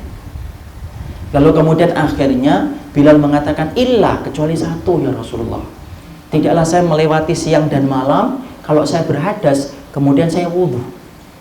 Dan setelah saya kemudian berwudhu, saya langsung sholat 2 rakaat. Lalu kemudian Rasulullah mengatakan apa? Itu loh Bilal yang menyebabkan kamu dimasukkan oleh Allah ke dalam surga. Satu sunnah. Tapi ternyata kemudian menjadikan seorang Bilal itu masuk ke dalam surga. Di sini kita paham, jangan remehkan sunnah hidupmu. Kenapa? Sunnah hidupmu itu adalah merupakan jalan surgamu ketika ingin mendapatkan surganya Allah. Kita tidak akan paham sunnah tanpa kita mempelajari. Inilah yang menjadikan kita, kalau ingin mendapatkan cinta dari Allah, tidak boleh main-main. Cinta kepada Allah itu ditebus dengan cinta kita kepada Rasul. Dan cinta kita kepada Rasul itu berat. Kenapa mencintai Rasulullah itu berat? Sering saya sampaikan, kalau kita mencintai suami gampang, orangnya kelihatan. Kalau kita diperintahkan untuk mencintai istri, mudah, karena orangnya kelihatan. Tapi kalau mencintai Nabi, susah. Kenapa? Yang namanya cinta itu dari dulu sering kita mengatakan dari mata turun ke hati. Tapi Rasul belum pernah kita lihat. Dan cara mencintai Rasulullah berat, karena lebih berat, karena kita harus mencintai Nabi lebih berat daripada mencintai istri kita. Dan cara mencintai Nabi apa? Taat. Ambil kehidupan Rasulullah, kamu amalkan dalam hidupmu, itulah bukti bahwasanya kamu itu mencintai Rasul. Makanya orang yang paling beruntung yaitu adalah orang yang mereka beramal, mencintai Nabi, melakukan apa yang dia contoh dari Rasulullah, walaupun matanya belum pernah kelihatan dengan Rasulullah. Itulah bukti cinta kita kepada Nabi. Sekali lagi, Masya Allah, Allah tidak akan nanya kepada bapak dan Allah tidak akan nanya kepada ibu, kenapa bapak dan ibu berbeda dengan satu negara. Tapi Allah pasti akan menghisab kita kalau ternyata hidup kita berbeda dengan satu orang, yaitu adalah Rasulullah. Itu adalah jalan sunnah. Inilah yang menjadikan kita, Masya Allah, memahami betul. Sudah berapa persen kita telah mengetahui kehidupan Rasulullah. Padahal semua kehidupan Nabi itu menjadi tuntunan dalam kehidupan kita. Satu persatu sunnah yang diajarkan oleh Nabi kepada kita terbukti secara fakta dan data membawa kemaslahatan hidup. Mari kita ambil contoh satu persatu supaya betul-betul kita tambah yakin kepada jalan sunnah. Bahwasanya jalan sunnah itu jalan menuju kepada surganya Allah. Kita ketika waktu malam diperintahkan untuk apa? Mematikan lampu, membaca bismillah. Menutup ini dengan membaca bismillah. Kemudian diperintahkan pula bagi kita mematikan penerangan, membaca bismillah, menutup pintu dengan bismillah. Sekarang baru kita ketahui kan, orang-orang ahli medis berkata orang yang tidur dalam keadaan gelap lebih berkualitas tidurnya daripada orang yang tidur dalam keadaan penerangan yang gelap. Sunnah terbukti satu. Kita kemudian diperintahkan ketika sebelum minum, diperintahkan untuk apa? Membaca bismillah, sebuah kalimat pujian. Ternyata kemudian ada orang, justru orang kafir, yang dia berkata di dalam teori power of water, sesungguhnya air itu apabila kemudian disebut dengan pujian-pujian yang baik, maka kemudian dia akan membentuk molekul-molekul yang indah, di mana setiap kita meminumnya akan mendatangkan manfaat untuk tubuh kita lebih besar. Beda kalau ada air itu kita celah, air kotor, air kumuh, tidak jelas ini airnya, maka dia akan membentuk molekul-molekul hitam yang sangat kemudian tidak baik untuk kesehatan tubuh kita. Masya Allah, barulah kita ngerti, Masya Allah, kenapa engkau dan saya disunahkan untuk membaca bismillah sebelum kita minum, karena itu lebih mendatangkan manfaat untuk tubuh kita daripada kita diam. Mencela makanan dan minuman boleh? Tidak boleh. Dulu ketika kita waktu kecil, kita selalu diperintahkan untuk makan buah setelah kita makan nasi dan makan daging. Kenapa? Disebutnya pencuci mulut. Makanya kita sering nyari mana ini jeruknya, pencuci mulut. Baru kemudian hari-hari ini para dokter merevisi kembali. Mereka kemudian berkata bahwasanya yang benar itu bukan makan buah setelah nasi, tapi apa? Makan buah dulu baru makan nasi. Direvisi. Karena apa? Karena kalau kamu makan buah setelah nasi, maka sesungguhnya buah itu akan cepat membusukkan apa yang di lambung. Tapi kalau kamu makan buah dulu sebelum makan nasi, buah itu akan mengkondisikan lambung supaya tidak kaget mendapatkan asupan yang berat. Perhatikan Nabi, 1400 tahun yang lalu sebelum Nabi berkalang tanah wafat, di dalam wafatnya beliau, Rasulullah itu selalu mendahulukan buah sebelum beliau makan daging. Makanya dalam sunnah selalu disebutkan di dalam Al-Quran ketika Allah menyebutkan makanan penduduk surga, Allah itu selalu sebutkan kata buah sebelum Allah mengatakan kata daging. Wa fakihatin mimma yatakhayyarun wa lahmi tayrin mimma yashtahun. Makanan penduduk surga itu buah-buahan dulu, baru setelah itu dikasih daging sama Allah. Karena ternyata Nabi makan buah dulu, baru makan daging. Para sahabat nyontoh Rasul 1400 tahun yang lalu, setelah mereka berkalang tanah, hari ini baru terbukti sunnahnya makan buah itu terbukti secara fakta dan data sesuai dengan hajat dan kemaslahatan kesehatan kita. Sunnah. Kita kemudian ngambil contoh kembali, bagaimana seorang wanita di dalam Islam sunnahnya itu apa? Menyusui ketika dia telah melahirkan. Berapa tahun? Haulaini kamilaini, 2 tahun secara sempurna. Kita mengerti para dokter mengatakan para wanita yang tidak menyusu secara penuh 2 tahun atau tidak menyusu sama sekali, kemungkinannya untuk mendapatkan kanker payudara lebih besar daripada wanita yang menyusu secara sempurna. Lihat, Allah menetapkan 2 tahun itu pas, karena memang setiap syariat kitabullah dan sunnah tidak ditetapkan kecuali membawa kemaslahatan hidup. Semuanya satu persatu hari ini ketemu. Sampai kemudian urusan kita BAB, hari ini pun kita mendapati fakta bahwasanya BAB-nya Rasulullah itu lebih sehat daripada BAB-nya kita. Karena kalau kita BAB buang air besar, duduk. Pada Rasulullah ketika buang air besar, jongkok.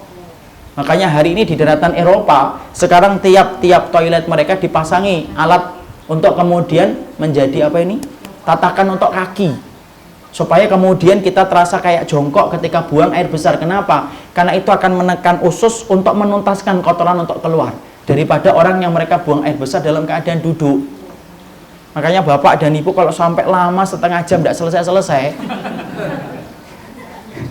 jangan-jangan kemudian karena duduknya makanya ususnya tidak keluar-keluar kotorannya. Satu persatu sunnah itu sesuai dengan hajat kita. Masih meragukan itu, Masya Allah. Kita ambilkan sebuah perbincangan fakta ini. Bagaimana kemudian ketika saya menyampaikan tentang syariat, yaitu seorang wanita yang harus ditemani mahram. Ditemani mahram. Karena sedang Islam, sunnahnya itu apa? Kita harus ditemani dengan mahram ketika wanita itu sudah safar, berjalan.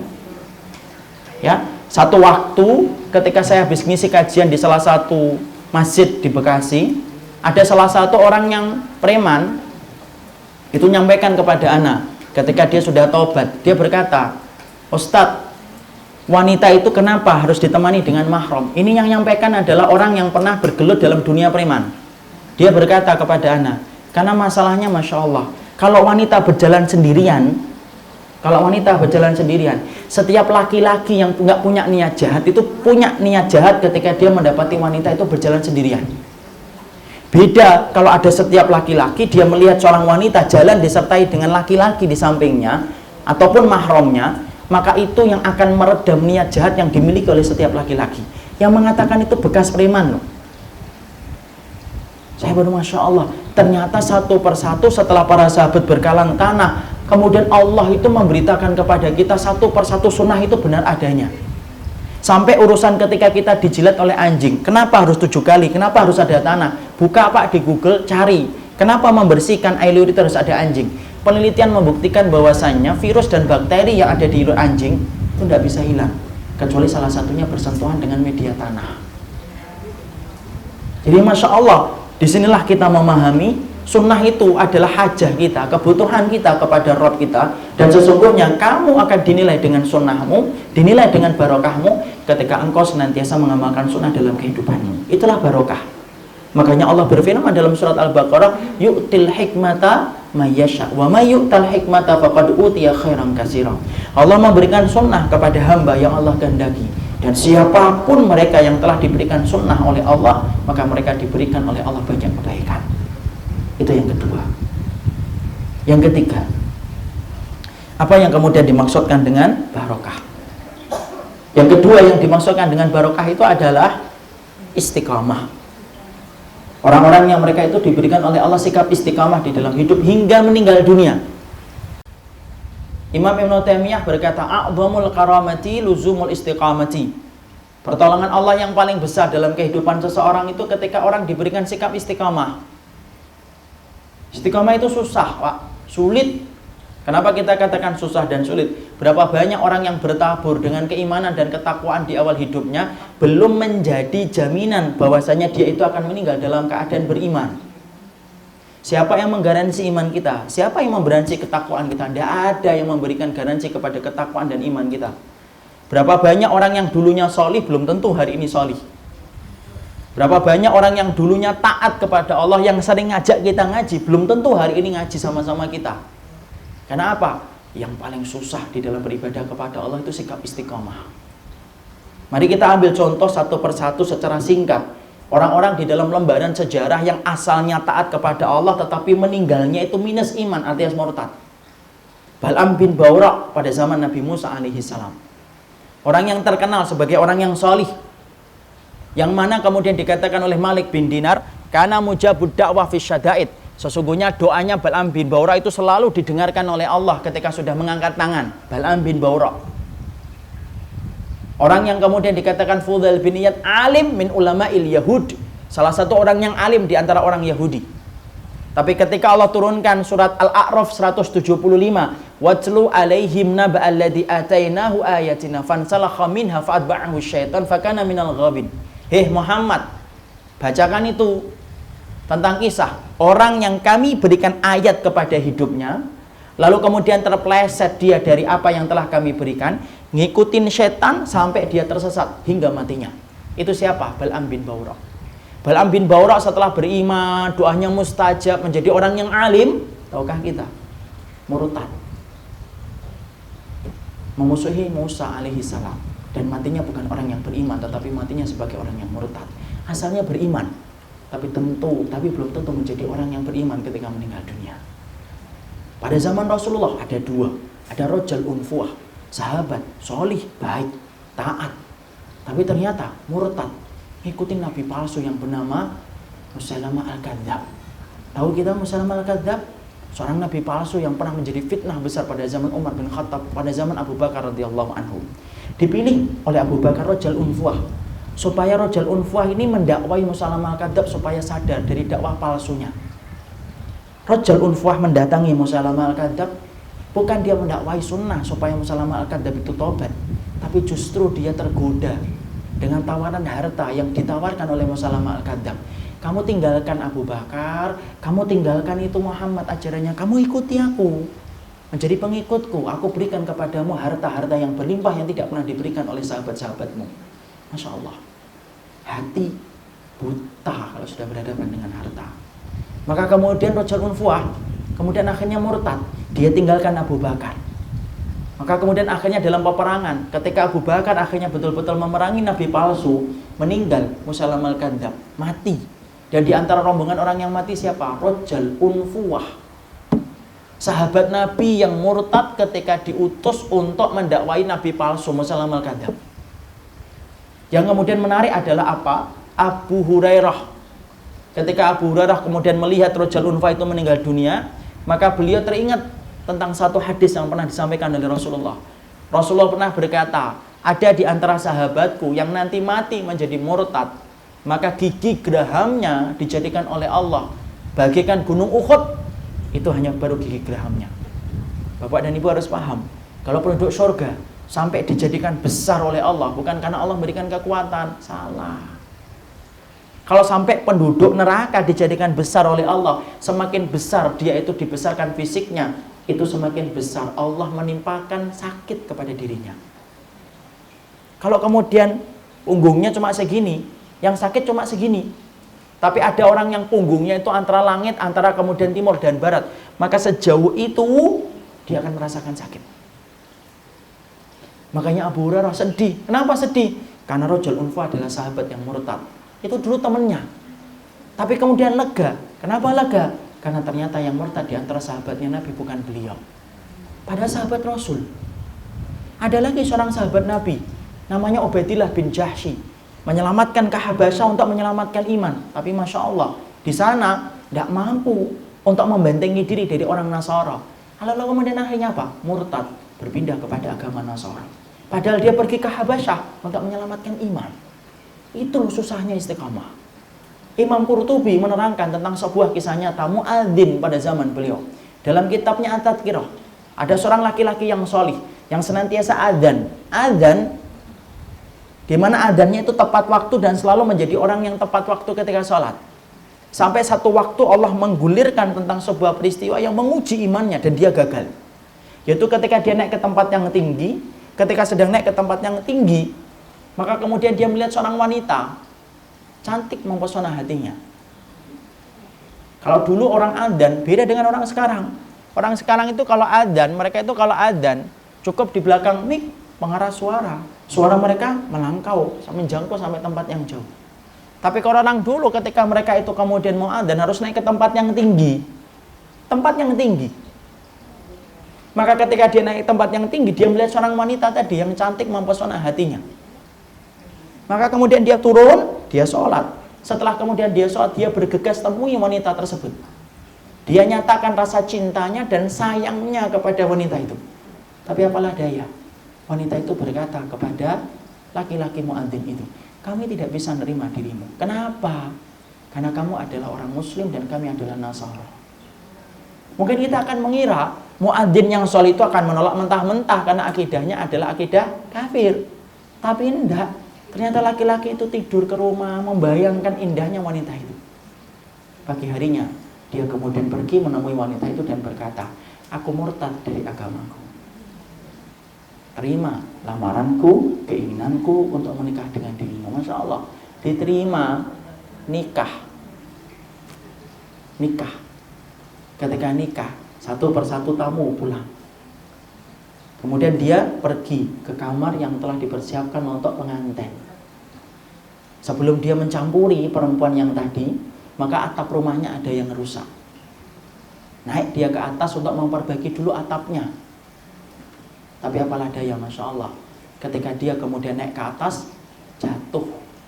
Dan pertama kali yang jatuh kepalanya, mati seketika. Sampai Imam Qurtubi menerangkan, alangkah buruknya penutup hari yang semacam ini. Seumur hidupnya dipakai untuk beribadah. Seumur hidupnya dipakai untuk mengadzankan sholat dan sholat tepat waktunya.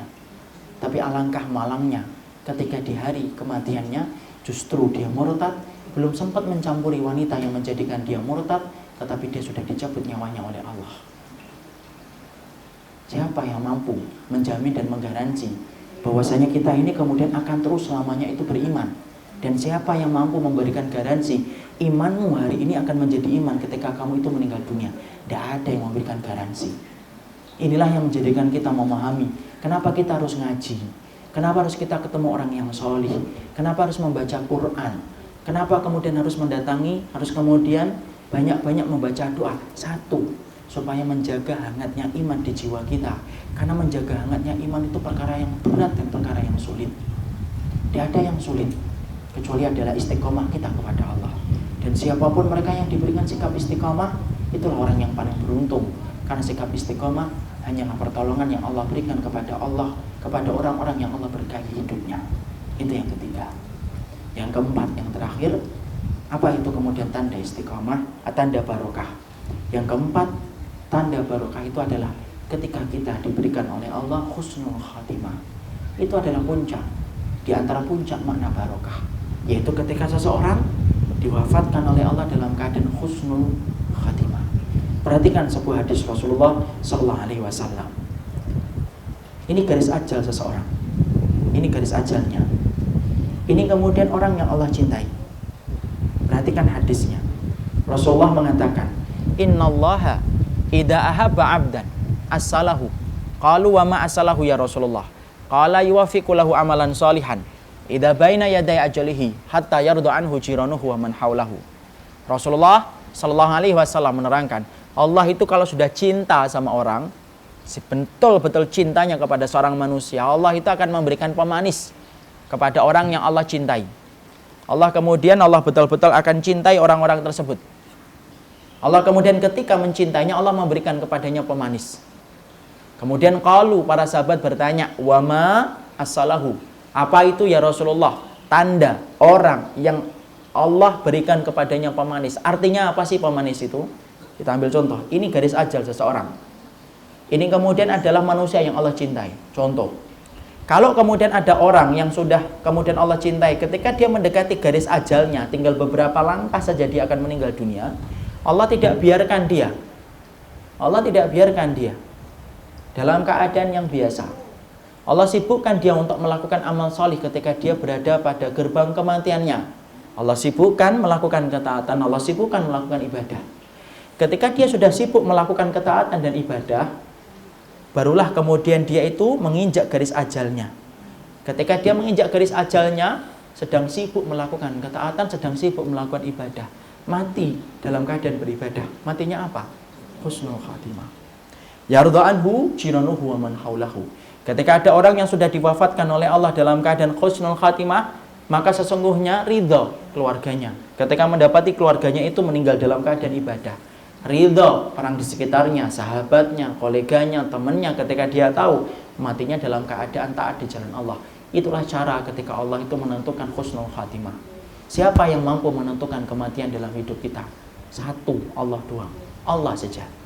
Kita kalau ditanya kapan haji, masih bisa menyebutkan tahunnya 2 tahun lagi. Kalau kita ditanya kapan memperbaiki rumah, kita masih menyebutkan tahunnya, insya Allah tahun depan. Kapan umroh? 2 bulan lagi. Tapi siapa yang mau menjawab? Kalau kita ditanya kapan mati, Pak? Tidak ada yang menjawab insya Allah pada asal. Tidak ada. Karena tidak ada yang tahu tentang kematian kita kecuali adalah Allah. Dan Allah ngatur. Kalau antum dan saya diberkati oleh Allah dalam kehidupan kita, Allah yang atur bagaimana matimu supaya matimu menjadi pemanis bagi orang yang ada di sekitarmu ketika kamu meninggal dalam keadaan beribadah. Ada orang yang asalnya jalan, didudukkan oleh Allah baca Quran, meninggal dunia. Yang asalnya kemudian naik sepeda, didudukkan oleh Allah, disolatkan di masjid, pas lagi sholat meninggal dunia. Yang asalnya tidak punya kegiatan, tiba-tiba umrah, pas umrah meninggal dunia.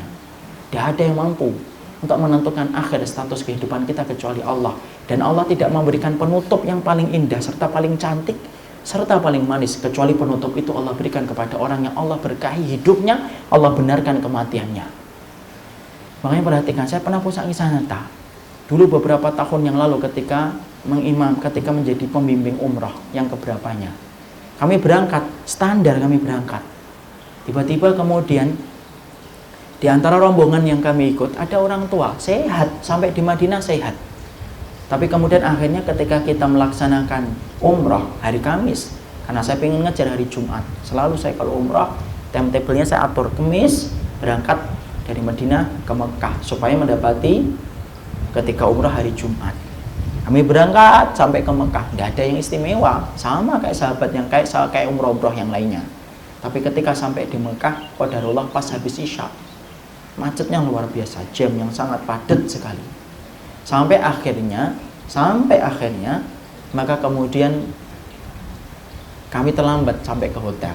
Di hotel sebagaimana standar kalau kita umrah, meletakkan tas, meletakkan yang lainnya, kita makan dulu, baru kemudian nanti kita tawaf, kita sa'i, baru kemudian kita tahallul. Jadi Masya Allah, ketika saat itu kemudian kami berangkat, kami kemudian di hotel.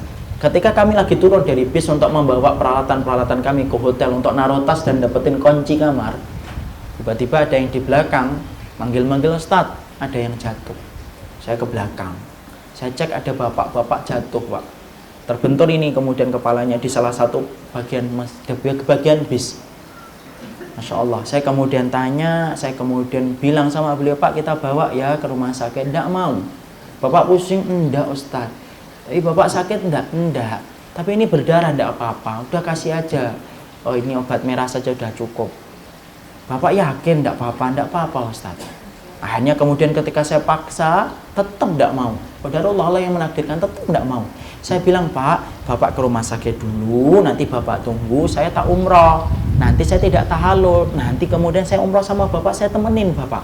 Tetap beliau mengatakan, enggak Ustaz. Saya pengen umrahnya malam ini. Ya sudah, kita kemudian ngantri makanan. Kemudian saya dulu kan beliau minta izin kepada para jamaah, Pak, tolong ya beliau dulu. Ya, beliau cuma minta teh hangat. Saya masih ingat sekali, teh hangat. Cuma minta teh hangat. Kemudian minum. Kemudian tanya setelah minum teh hangat. Kita lagi ngobrol dengan para jamaah karena kemudian berkaitan tentang ibadah-ibadah yang nanti kita lakukan ketika tawaf. Beliau kemudian tanya, Ustadz kalau saya tidur batal atau enggak? Enggak, Pak. Tidak apa-apa. Tidak apa-apa Ustaz, tidak. Kalau tidurnya berbaring, tidak apa-apa. Dulu para sahabat sampai seminggu kok umrohnya, tidak apa-apa Pak. Ya sudah saya istirahat dulu di kamar, boleh Ustaz, boleh. Tapi nanti kalau mau tawaf dibangunkan ya iya. Jangan lupa ya Ustadz ya, jamaahnya yang satu ini dibangunkan ya iya. Ya sudah, beliau diantar sama menantunya, kita makan ngobrol. Tiba-tiba ketika kita lagi ngobrol, datanglah itu keluarganya. Dari atas itu sudah bercucuran air mata. Saya itu tidak percaya ada apa. Kemudian mengabarkan, Bapak kelihatannya meninggal Ustaz. Saya itu tidak percaya. Sampai kemudian saya itu tidak mengucapkan kalimat istirja. Yang saya katakan, masa sih? Karena beberapa menit sebelumnya itu masih sama kita. Naik ke atas saya bingung, uyang kepala saya karena belum pernah saya mendapati kasus ada jamaah yang meninggal. Pikiran saya tumpuk-tumpuk kalau betul-betul meninggal, moga-moga cuma pingsan. Dan ketika kemudian ke atas dicek satu persatu, ternyata kemudian memang beliau meninggal dunia. Masya Allah, meninggal dunia dalam keadaan masih umrah, belum selesai, belum tahallul, masih memakai pakaian umrahnya. Kami kemudian saat itu langsung tawaf, kita tinggalkan dulu sebentar, kemudian kita selesaikan tawaf, kita kemudian selesaikan sa'i, kemudian tahallul, kemudian selesai sa'i, malah itu tidak tidur malam itu. Saya ngurusin, saya kira susah, ternyata gampang pengurusannya. Saya kira ini susah, ini gimana, ini bahas rekap data, rekap dokumentasi dan lain sebagainya. Ternyata gampang. Saat itu mau disolatkan ketika habis subuh telat, disolatkannya habis sholat Jumat. Padahal kita ngerti kan, puluhan kali lipat kalau sudah sholat Jumat itu. Masya Allah. Saya kemudian bayangin, banyak berpikir setelah kematiannya. Akhirnya saya dekat dengan keluarganya. Ngobrol-ngobrol, Bapak sudah pernah haji, akhi? Belum pernah Ustaz. Ini umrah pertama kali. Ada tanahnya Bapak yang dihargai sama orang Cina ketika pengen dibangun gudang. Dihargai mahal.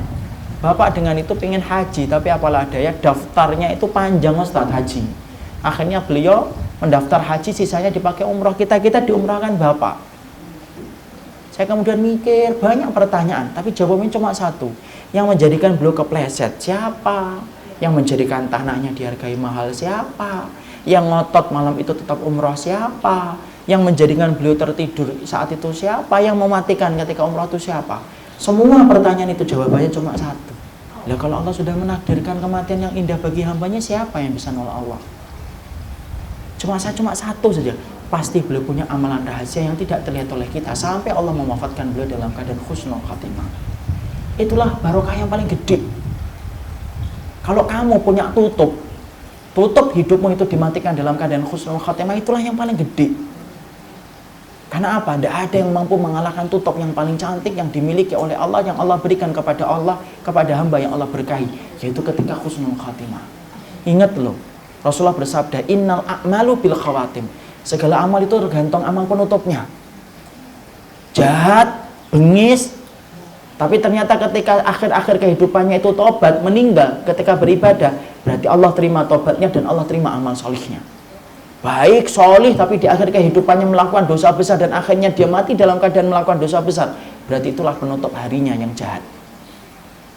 Dan Allah berikan barokah yang paling besar, Allah berikan kepada orang yang diwafatkan dalam keadaan husnul khatimah. 4 ini loh yang kita pelajari. Tanda berkah hidupmu: 1, bertambah taat. 2, ketika kamu memiliki sunnah dalam hidupmu. 3, ketika kamu memiliki selimut istiqamah di dalam ketaatanmu di jalan Allah. 4, kalau kita nanti diwafatkan oleh Allah dalam keadaan husnul khatimah, itulah tanda yang paling besar kehidupan barokah kita di hadapan Allah Subhanahu wa taala. Semoga kita memiliki sifat-sifat barokah dalam hidup kita. Jangan mengejar barokah melalui harta, karena sesungguhnya harta bukan tanda satu-satunya keberkahan hidup. Tapi sesungguhnya barokah hidup kita ditentukan oleh sunnah, ditentukan dengan menambah ketaatan, ditentukan dengan istiqamah, dan ditentukan dengan husnul khatimah. Ini yang bisa saya sampaikan dalam pertemuan kali ini. Kita teruskan dengan tanya jawab 1 dan 2 pertanyaan. Saya persilahkan kepada Bapak dan Ibu apabila ingin bertanya. Ini aja Bapak. Ya. Assalamualaikum Pak Ustaz. Saya mau tanya satu aja Pak Ustaz. Kapan kita bisa tahu bahwa harta itu menjadi ujian atau justru menjadi rezeki buat kita? Jadi terjelas belum tentu harta itu memberikan, justru menjadikan kita tidak menjalankan perintah Allah gitu. yang saya ingin tanyakan adalah kapan kita bisa tahu bahwa rezeki yang melimpah itu menjadi pemanis ya, bukan justru menjadi ujian buat Allah. Terima kasih. Bismillah. Bapak yang semoga Allah rahmati dan Allah berkahi, yang jelas rezeki itu, harta itu menjadi rezeki bagi kita. Karena setiap orang yang hidup, maka pasti Allah yang menjamin rezekinya kepada setiap manusia. Yang perlu untuk kita sikapi adalah bagaimana kita menyikapi harta yang kita dapatkan. Kapan harta itu menjadi tanda barokah, ataukah kemudian harta itu menjadi tanda istidrajnya Allah kepada kehidupan kita. Kita tidak bisa langsung menentukan secara mutlak apakah itu barokah ataukah itu istidraj. Cuma kita hanya bisa meraba-raba. Kalau Bapak setelah dimudahkan segala ketaatan, segala kenikmatan hidup, dan bertambah ketaatan Bapak selama ini, maka sesungguhnya itulah tanda keberkahan di dalam harta yang Bapak dapatkan. Tiba-tiba Bapak dimudahkan untuk merubah diri. Kita masing-masing itu kan yang paling tahu tentang diri kita. Kekurangan diri kita apa, kesalahan diri kita apa, khilafnya diri kita kayak apa.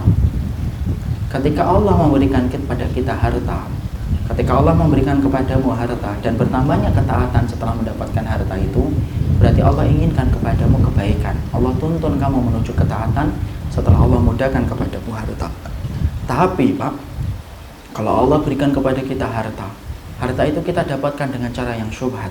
Harta itu kita dapatkan dengan cara yang tidak jelas, halal ataupun haram. Lalu ternyata tidak bertambah ketaatan kita, kejahatan kita masih berlanjut, kemaksiatan kita masih berlanjut, berarti itulah yang kita khawatirkan. Hartamu istidrajmu di hadapan Allah Subhanahu wa taala. Tapi yang jelas dunia itu rezeki kita. Kenapa? Setiap orang yang hidup, makhluk yang hidup telah dipastikan rezekinya oleh Allah Subhanahu wa taala. Bisa dipahami, Pak? Ya. Sudah? Assalamualaikum Ustaz.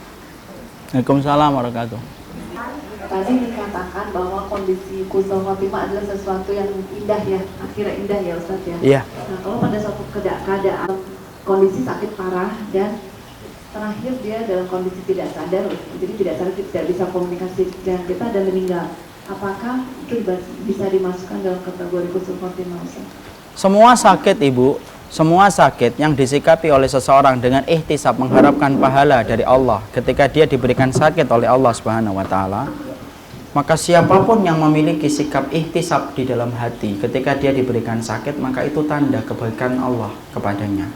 Itu tanda ketaatan dia di dalam hatinya, dan bisa kita katakan dan kita kategorikan itu husnul khatimah. Cuma masalahnya ihtisab itu kan ada di hati, tidak terlihat. Bisa jadi kemudian kita tidak melihat sesuatu yang tersembunyi di balik hati dan di balik jiwa kita. Tapi siapapun yang mereka diberikan sakit, sampai akhirnya matinya nggak bisa pas sholat, tapi dia diam, dia ridho, ya Allah aku sakit kayak gini, ya Allah aku ridho. Maka dia kematiannya adalah kematian husnul khatimah, walaupun tidak terlihat. Di pelupuk mata kita sedang melakukan ketaatan. Karena ketaatan tidak hanya dengan ibadah-ibadah zahir, ketaatan itu banyak dilakukan dengan ibadah batin. Sabarnya kita, ihtisab kita itu dengan ibadah batin. Dan ibadah batin pun menjadi bernilai di sisi Allah ketika itu menjadi pengiring kematian kita. Barakallahu fiik. Ya. Ya, sudah? Ya. Terakhir. Tadi kan Bapak sudah sebutkan sepintas ya, agar kita tetap istiqomah caranya. Kalau boleh diulangi lagi. Cara agar kita tetap istiqomah dan kita mendapatkan husnul khotimah. Sebenarnya untuk mendapatkan husnul istiqomah itu cukup panjang penjelasannya. Tetapi kemudian saya sampaikan secara ringkasnya. Satu, yaitu adalah banyak berdoa kepada Allah supaya kita diberikan sikap istiqomah. Dua, berkumpul sama teman-teman yang saleh.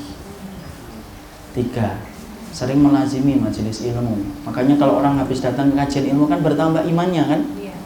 Walaupun cuma ada yang 2 hari, ada yang 3 hari, ada yang keluar dari pintunya sudah hilang. Tapi yang jelas majelis ilmu itu menambah keimanan. Ya. Yang keempat, menyisihkan dari harta-harta yang haram dan syubhat untuk kita tidak masukkan ke dalam perut kita. Yang kelima, yaitu adalah dengan membaca Al-Quran. Itulah ringkasnya di antara banyak jalan yang ingin kita peroleh ketika kita ingin menjaga lentera hati kita tetap bercahaya, hangat untuk memberikan istiqomah, yaitu adalah berikan asupan yang benar supaya jiwa kita senantiasa berada pada rel istiqomah kita di hadapan Allah Subhanahu wa taala. Tapi yang jelas saya katakan, iman itu naik turun. Kadang kita mengalami semangat yang luar biasa. Pengennya nanti malam tidak pengen tidur karena pengen sholat malam.